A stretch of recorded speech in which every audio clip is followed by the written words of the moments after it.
Hello! So I just watched the first 2 episodes of One Piece live action, and I'm really excited to talk to you about them. I have not watched beyond that, so this is going to be spoiler chat about those 2 episodes, but nothing, no impressions, nothing beyond that. I know a lot of people are going to be talking about this, so thank you for taking the time to watch my video, but since there's going to be so many different people talking about it, there's going to be a lot of different review styles, so I'll quickly tell you what to expect from me, and then we'll talk about these 2 episodes. So I'm doing these by 2. Obviously, this is the first 2, and then I'll watch 2 more episodes, talk to you about those 2, etc. until we're done. And my expectation going into this was basically just, I hope you catch the vibe. I hope you are able to do it some honor, some respect.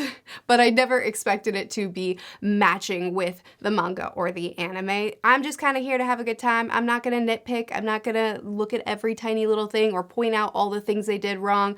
I have some complaints. I have some scenes that I think didn't land. I have some things that I'm loving about it. So my goal is just to hang out with y'all and talk about the episodes. Pretty chill. So we open up with the execution scene, and I'm really happy with the way Roger looks. He has this sort of grimy, dirty, piratey sort of look to him. And I think as far as the actors that have the camera focused on them, they have lines, they're a focus of the live action. They're doing a good job with them, with their costume, with how they look. But some of the crowd characters look a little bit live action-y, look a little bit cheesy to me. You know, some of the costumes are a little bit too crisp, don't look worn. Some of the wigs look a little bit silly to me. You know, we kind of have that live action curse where several live actions have been made that have been so cheesy and so bad. And I think that this live action is nailing the look really well, especially in sets. My goodness, the set designs are incredible. But there are a couple of scenes that kind of remind me, yeah, this is still a live action. But then there's also times where they're leaning into the goofiness and the silliness and the lightheartedness of the story that I think are working out really well. I think that to adapt a story like One Piece, you kind of have to remind your audience, hey, this was originally a manga and we're aware of it in order for it to work, because the series is by nature not easy to adapt to real life. So that doing stuff like introducing a new character and then throwing their bounty poster in front of them and showing their bounty, I love that. I love that so much. I think it's such a good homage to what Oda already does with putting their little nameplates in front of them whenever he introduces a new character, but it's also kind of breaking the barrier of this is real life, but this was a manga first. It's kind of making the 2 meld together a little bit, and I really love the way they're doing it, and I love that whenever it happened with Buggy, he slapped it out of the way. That made me so happy. But I think Luffy's opening scene was so charming. We saw this in the trailer, but him talking to the bird, giving his little bit of exposition, and then offering for the bird to join his crew, which is so Luffy. That's such a Luffy thing to do, and throughout these 2 episodes, he's constantly like, we make a good team. You should be part of my crew. Come join my crew. And it's so Luffy. It's such a Luffy thing to do. And then the bird flies away and he's like, mutiny. It's such a charming introduction to this very doe-eyed, sweet, innocent, young, but powerful character that we get to fall in love with. And they made a load of changes in these episodes, which I fully expected. They had to, in order to condense 12 volumes into 3 episodes, and in order to make it work for live action, they had to change a lot. I knew they were gonna rearrange some scenes. I knew they were gonna condense and move some things. So I'm not gonna nitpick too hard, but I do appreciate that where they didn't have to change stuff, where they did have to change stuff, they still kind of nodded to the original scene. Like for instance, this opening scene with Luffy when he realizes, oh, my ship's sinking. Okay, I gotta bail. And he still gets in the barrel. We don't have a whirlpool. We don't have Luffy just kind of calmly saying, oh man, wow, what a way to die. Doesn't matter that I have the gum fruit though, because anybody would drown in this situation. And then he just ends up in a barrel. And I appreciate that we keep the barrel. We can't do the whirlpool. That would look cheesy, but we keep the barrel. Which leads us into the ships. And this is what I was talking about before. They kept the goofy style of One Piece. Alvida's ship looks like Alvida's ship should look in this context, and I think they did such a phenomenal job with the ships in this live action so far. They look so good, but I love that they're constantly reminding us, look, this is the world that you're in. This is what this series is. We have a lot of serious moments, but at the end of the day, this is not the real world, and nothing's gonna look normal. It's not gonna look like we're where you live. And I love that. And I think Alvida's ship looks so good. I think the scenes with Alvida were very effective, showing how ruthless she is, how much of a dictator she is, how miserable Kobe and everyone is under her command. I think the dynamic between Kobe and Luffy is really strong as well. I think they got that down really well, where Kobe is terrified and Luffy is really hard on him, pretty irritated with him actually, but still very loyal and kind to him. And I think that they got that balance really nicely. I love Kobe's acting. I imagine that it's really hard to portray a character that's scared around every corner without it coming off as just over the top and cheesy, and I think that this balance was nailed perfectly. Also, Kobe's actor is so good at micro acting. I'm not an actor, I don't know what I'm talking about, but I've noticed that in several scenes, Kobe doesn't stop acting. Like his eyes will shift when he's intimidated, or when there's a pause, like he's still kind of moving. He doesn't stop. So I'm really enjoying Kobe's performance. I think that Iñaki is, I love Iñaki as Luffy. I love his smile. I think that he does such a good job of playing that innocent, optimistic, joyful young lad that has a lot of the world to see but never really loses that side of himself.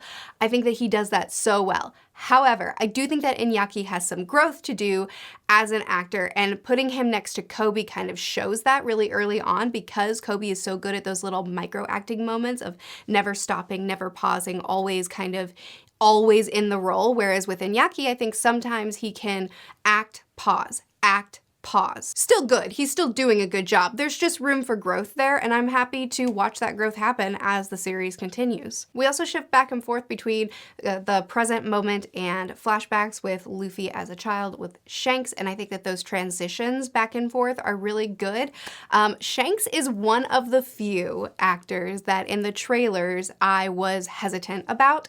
I think that Shanks commands a certain presence in the manga, and I didn't necessarily feel that from this actor. He seems a little bit more soft and lovable, and a little bit less, I mean, Shanks is very lovable, and he's very sweet, and he's very kind, and he's constantly smiling, and he's all those things, but he also just has a certain commanding presence that I'm not sure that this actor is quite getting to. Cutting back to Luffy and Kobe, I loved the scene when Kobe was like, no, pirates are bad. You're not a pirate. You don't want to be a pirate. Being a pirate means this. Going to the Grand Line means that. Looking for the One Piece means, like, it's bad. We're bad. We don't want this. And Iñaki Luffy is just like, he smiles and he's like, that sounds fun.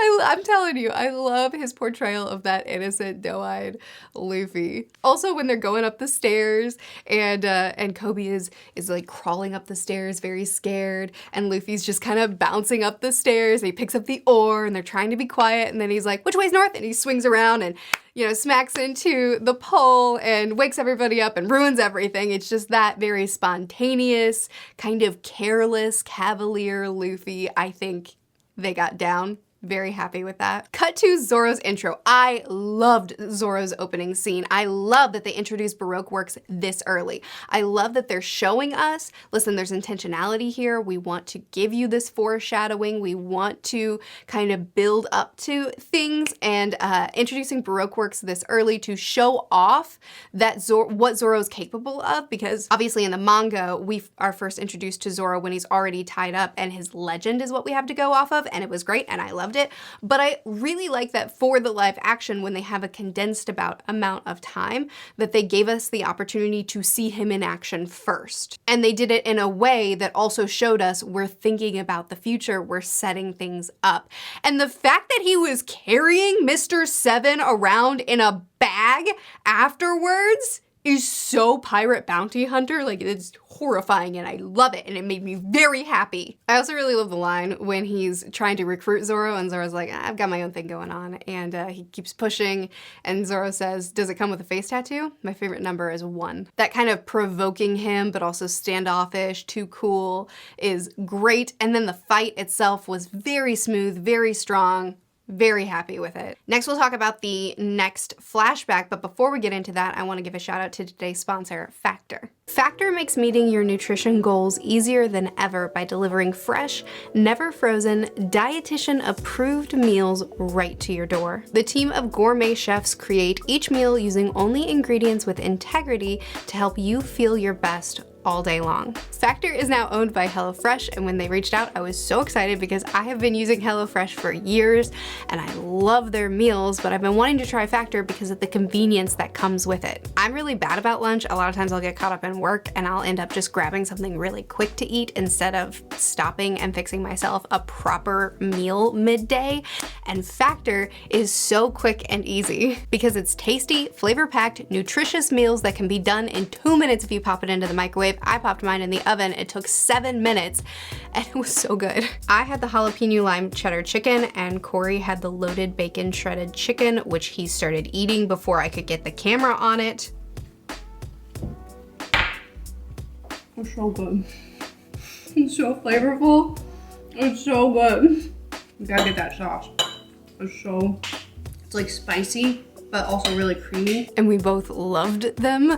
But also, Factor is super adjustable. You can round out your meal or replenish your snack supply with 45 plus add-ons, including breakfast items like apple cinnamon pancakes, bacon and cheddar egg bites, and potato, bacon, and egg breakfast skillet. Or they have cold pressed juices, shakes, and smoothies. You can even get a protein boost by trying their Protein Plus meals with 30 grams of protein or more per serving. So head over to factor75.com or use the link in my description and make sure to use my code MurphyNapier50 to get 50% off your first box. Thank you, Factor, for sponsoring this video, and thank you to you for checking them out. Second flashback had Binks Sake playing in the background. When Shanks and Luffy are talking, Binks Sake is playing in the background, and that's the first time I teared up watching this. It wasn't even the live action, it was the honoring of the series. The fact that Binks Sake is known across the world to so many different people,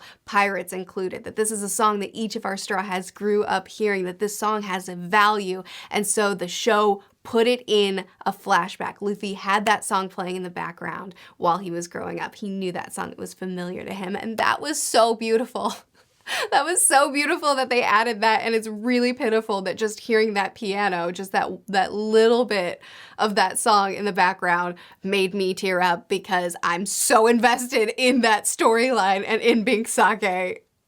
It was so good. Again, they changed some things around. It's not a big deal. The way Luffy got the devil fruit is fine. The mountain bandits coming in and breaking the bottle next to Shanks so he gets splattered instead of over his head, fine. But we still got him cleaning up and everybody laughing and him laughing with him and that kind of upsetting Luffy, and Shanks teaching him, essentially teaching him the difference between a good pirate and a bad one, even though we're dealing with bandits here. So all that needed to happen in that scene happened, and I'm happy with it. I loved Nami's intro scene too. The intro scenes are very good. So we got the Nami opening, which is the same as the manga, and they did such a good job of making it very intimidating, making it very ominous, like this vulnerable, possibly injured, definitely weak young lady alone in the ocean, and then these two pirates pull up and they're like laughing and obviously have an agenda. That's scary. That's very intimidating. And I, a 30-year-old child who's obsessed with this series, knows what's going on. And so I'm in the know. But for anyone who's entering this series just through the live action, that scene has a good amount of ominous kind of undertones.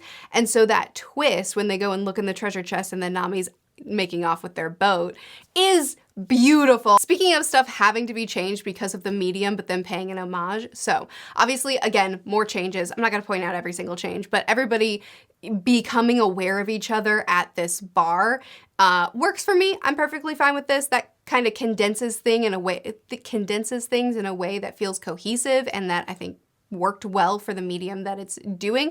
But I love that obviously they can't have Luffy. Obviously they can't have Luffy and Zoro in a boat, and then Luffy jumps up to grab a bird and then ends up with the bird having his whole head clamped in its mouth. Obviously they can't do that. So what do they do instead? Kobe and Luffy are strategizing, and Luffy's like, maybe I could grab a hold of a bird and have that carry me over the wall. Like that, I love that, because that's just a dumb line. It's just a stupid dumb line that no one would think of unless you're a 30-year-old child and you're obsessed with this series. I also was wondering if they were gonna keep the little girl with the rice balls for Zoro, because it doesn't feel like it has to be there, but it is an important moment for Luffy and Zoro, or at least for Luffy to Zoro, and I love that they kept it in and they changed it, but I think the way they changed it worked. It was a great introduction to Helmeppo. It did a great job of endearing Luffy as well as the audience to Zoro to see that he is compassionate and he does care. And I think it was just a good idea to change it, because Zoro killing a dog in live action wouldn't go over well. People wouldn't appreciate seeing that, and that wouldn't help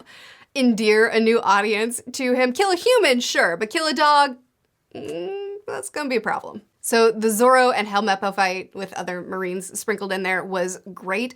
I love Zoro not even drawing his swords, just using practical items like the bar stool or like taking a drink of a cup and then chucking it. Looked awesome. All the dodging he does. It shows that he doesn't have to draw his swords to take out all of these people. It kind of, like, we saw him with his swords with Mr. Seven, which was great, but then we see him not having to really go that far with this group of people, which I think is a great introduction to how strong he truly is. Plus, I love Kobe diving under the table the second any sort of conflict is happening, and then Luffy just sitting there going, ooh.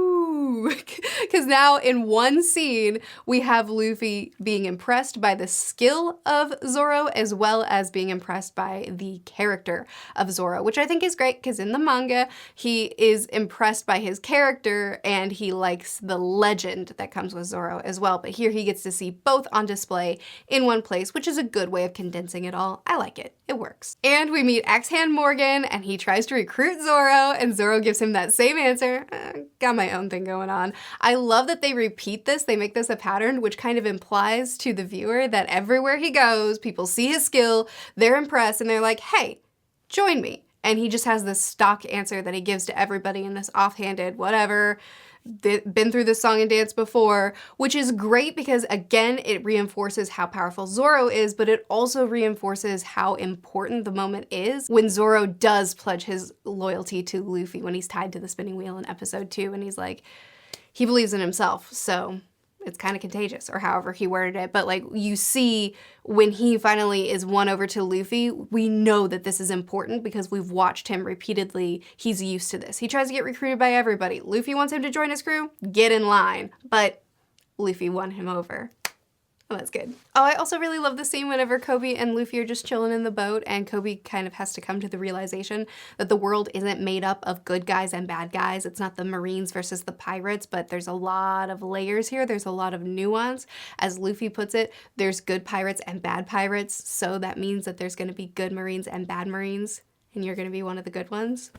So obviously all the map stuff is completely changed around as far as when the map is introduced, who holds the map, who wants the map, why Luffy is going into this marine base in the first place. Like, tons of things are changed around. Speaking of repeated lines, another line that keeps coming up is Luffy just constantly being like, we make a pretty good team to Zoro and to Nami over and over again, which I think is so charming, especially because both Zoro and Nami all the time are like, no, we don't.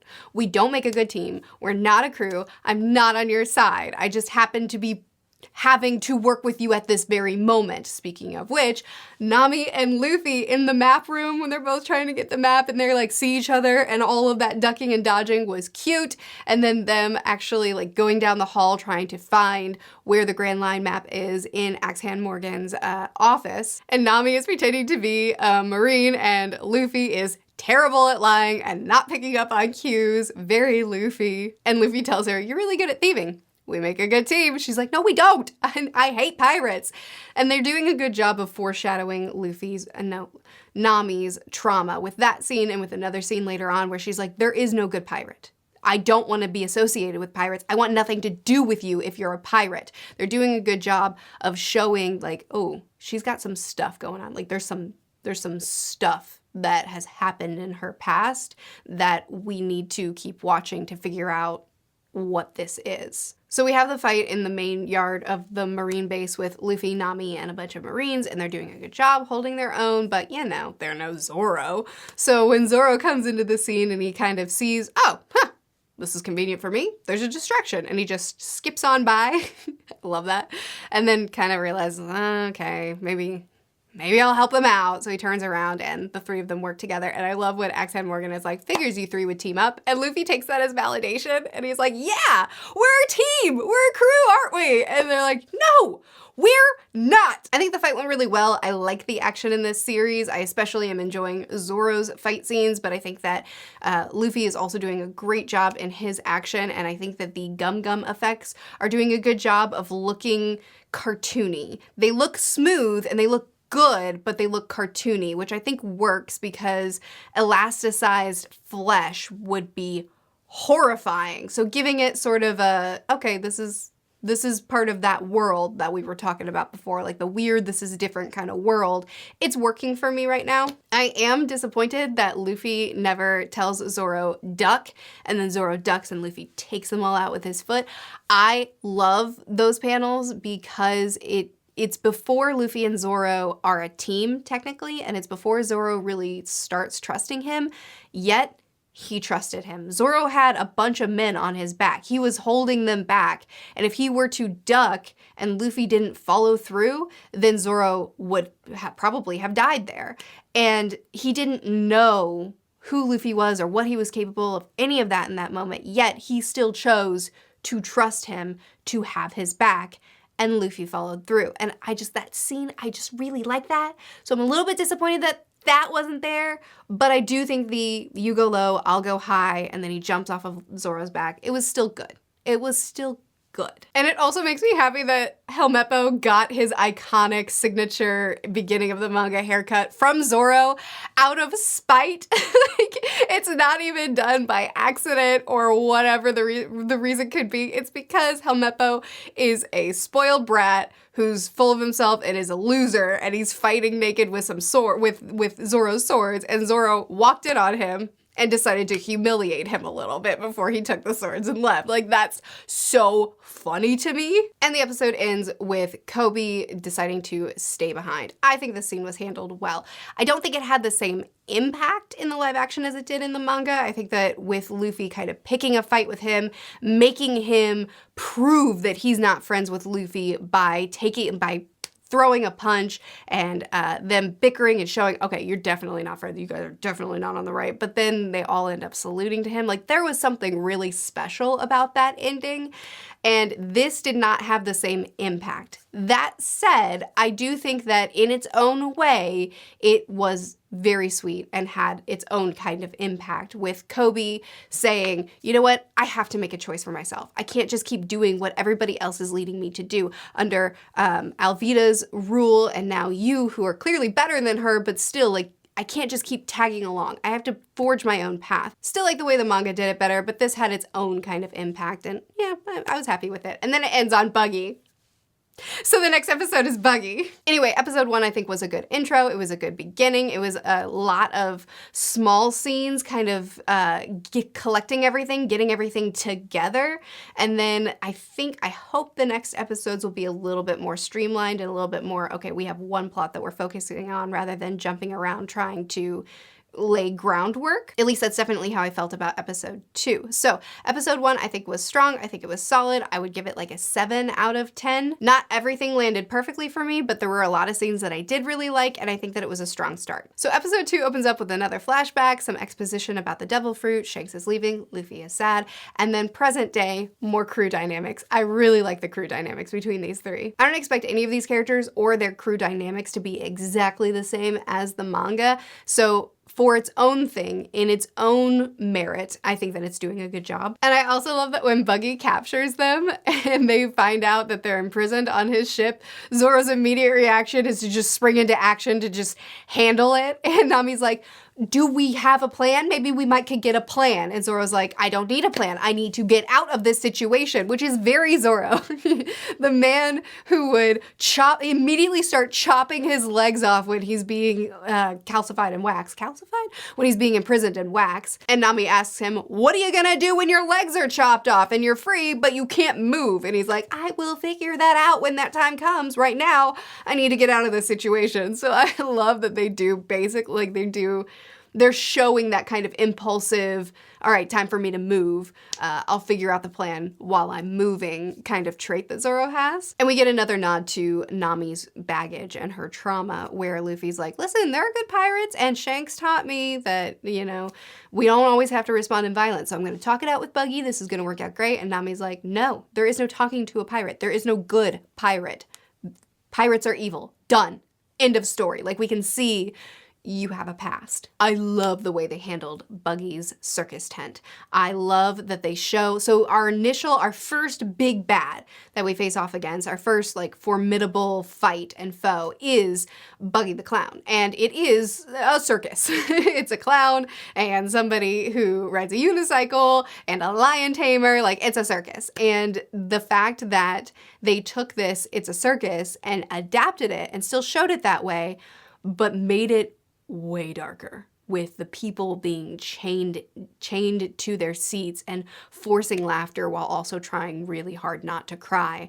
And that Buggy was this psychotic, disturbed ringleader of it all. The actor that played Buggy did such a good job of playing that role. This is different from my Buggy, but that's okay. This is live action Buggy, and live action Buggy is disturbing. And he's still goofy, and he's still quirky, but in a demented kind of way, I'm concerned about you kind of way.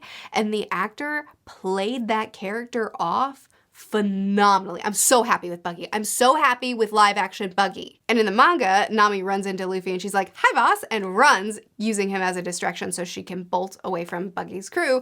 And in the live action, she chucks his hat up in the air so that Luffy will stretch so that Buggy can be like, ooh, what's this? And this time when she bolts, she sees this town for the first time. And I love this change because it reinforces what we've already been teasing, that she has a past, that she has some trauma, that there's something going on with her.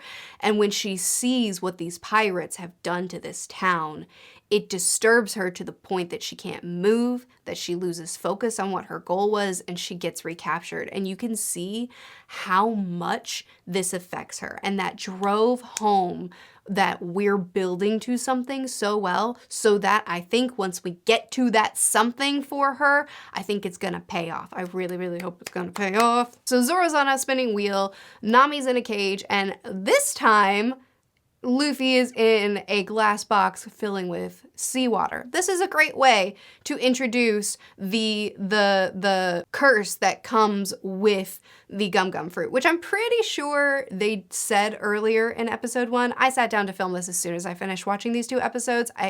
Forgive me if I'm not reviewing it perfectly, but I'm pretty sure Shanks mentioned it to Luffy whenever he first ate the gum gum fruit. Or am I just thinking about the manga? Anyway, this is a great way to really display the weakness, because we've already seen how strong Luffy is and how he could take down Buggy if he wanted to, but showing that now he's so weak and this is what's going to end up killing him, but he believes in his crew.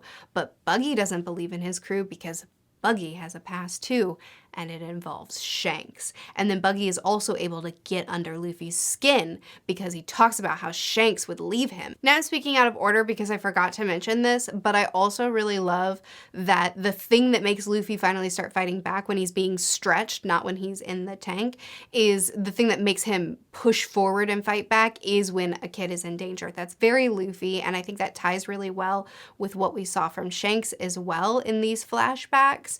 I love that Buggy, again, demented character, is trying to provoke Luffy and he can't, so he's like, fine, let me grab this kid then. And that domineering presence when he grabs the kid and he's holding him, and that's what gets Luffy, I thought was so good. We do cut to Kobe and Garp in the midst of all of this, and I think that the characterization for Garp is also strong. I think that the actor for Garp is also strong. I like that scene where Kobe he kind of gives up and he mentions Luffy and he mentions what, like, you know, what their backstory is so that he can gain Garp's trust, and then you see that meant something to him. We don't know why yet. We don't know what's going on yet. We just know that name matters, and that does a good job of creating intrigue around Garp and makes us want to keep watching and see what's going on with that as well. Also, I hate the snail phones. I think they're cursed. I don't know how they could have adapted the snail phones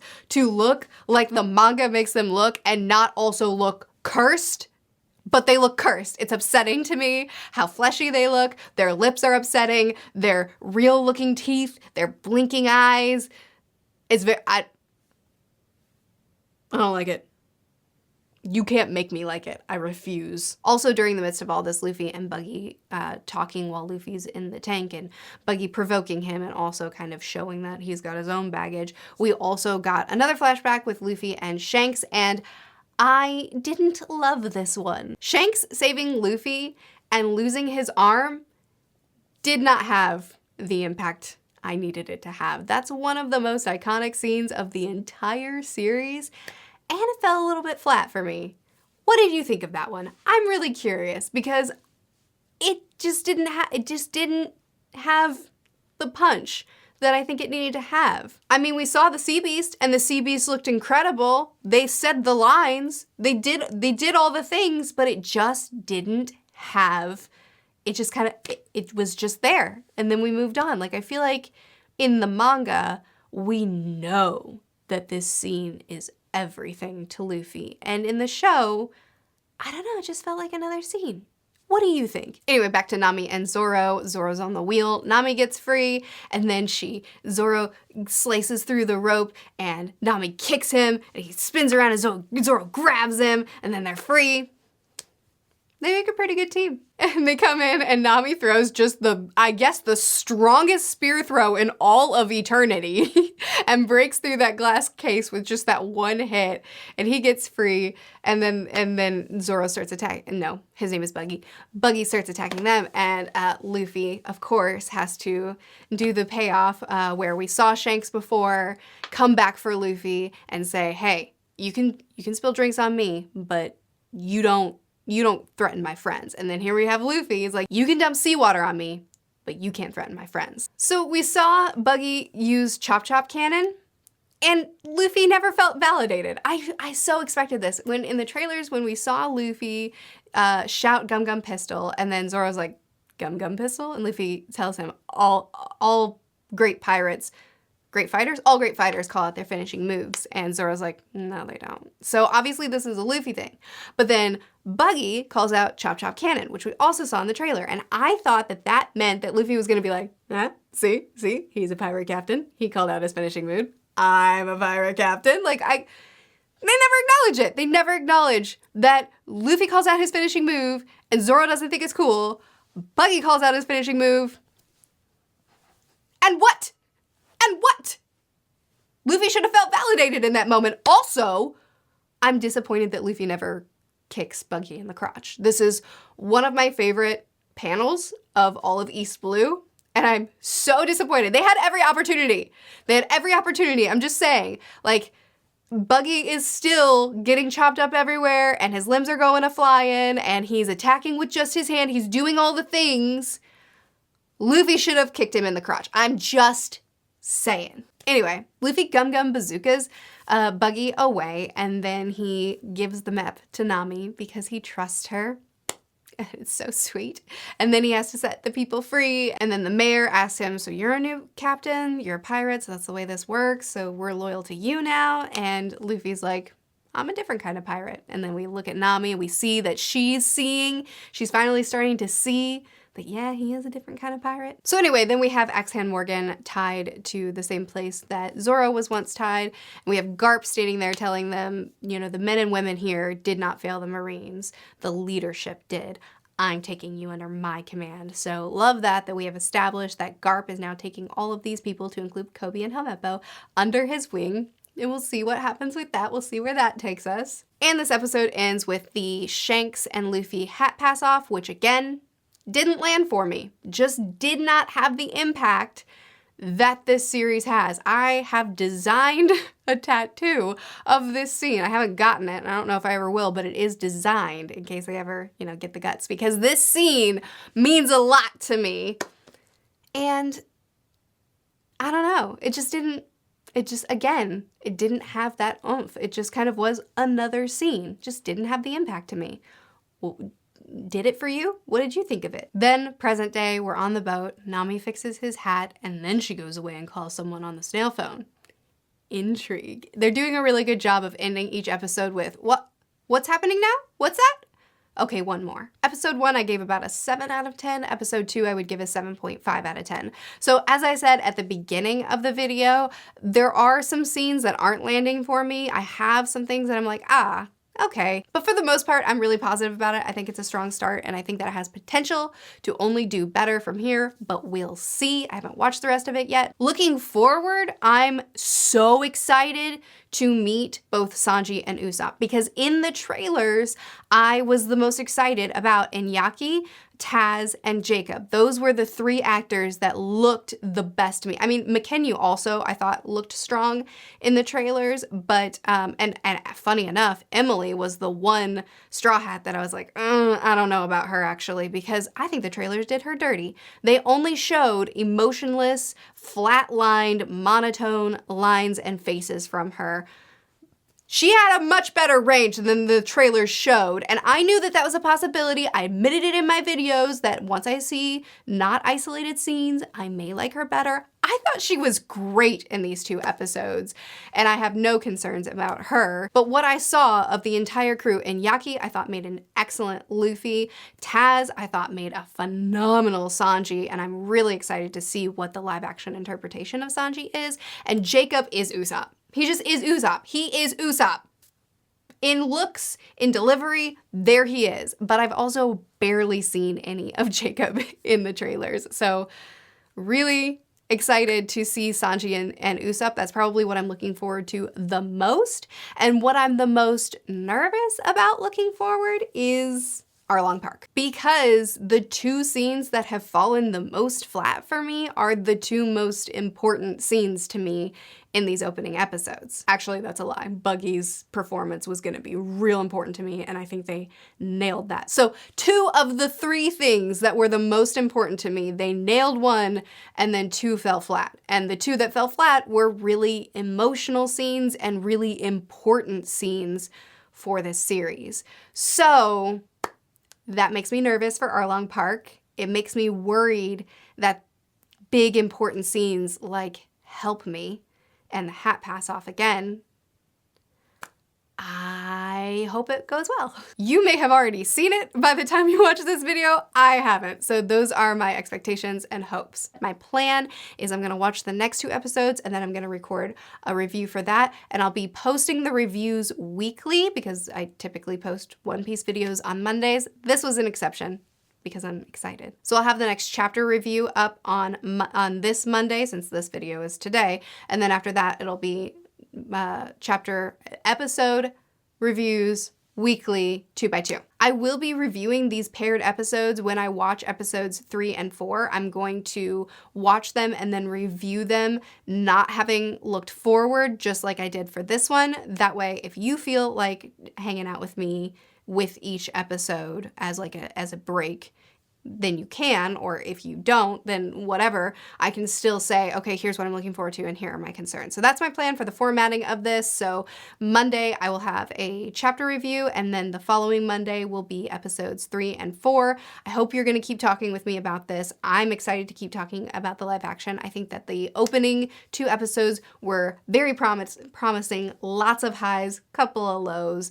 Let me know what you thought about it. I post videos every Monday and Friday on this channel, Tuesdays and Thursdays on my review channel, which is always linked in the description. That's on Patreon, where we talk all the time about a lot of One Piece stuff. I'll see you again soon. Bye.